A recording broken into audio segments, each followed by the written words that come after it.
ঈদের দিন সালামি দিতে দিতে টাকাটি সব শেষ হয়ে যেতেছে গা। বাবু ঈদ মোবারক। ঈদ মোবারক বাবু। দাঁড়াও, আগে আমার ঈদের সালামি দাও, পরে কোলাকুলি। আরে ঈদের দিন সালামি তো তোমার দিমুই, তুমি আমার গার্লফ্রেন্ড না। এই লো বাবু ঈদের সালামি। এটা কি দিলা? তুমি তো একটা ছোট লোক। এটা কোনো ঈদ সালামি হলো? এটা হবে না? আচ্ছা আচ্ছা দিতেছি। এই লো তোমারে আরো 2টা দিলাম। তুমি তো আস্তে একটা ছোট লোক।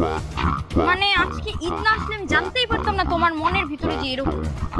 আরে বুঝছি তো, দাঁড়াও। এই লো বাবু ঈদ মোবারক। আসো এবার কোলাকুলি করি। কি বুঝলা তুমি? তুমি তো আমার মনে বুঝো না। তুমি কেমন বয়ফ্রেন্ড যে গার্লফ্রেন্ড কি চায় সেটাই জানো না? তোমারে কতগুলা টাকা দিলাম তাও তোমার হইতেছে না। এই নাও তোমারে আমি আমার সব টাকা দিয়ে দিলাম, এমন খুশি? এটা কোনো খুশির কাজ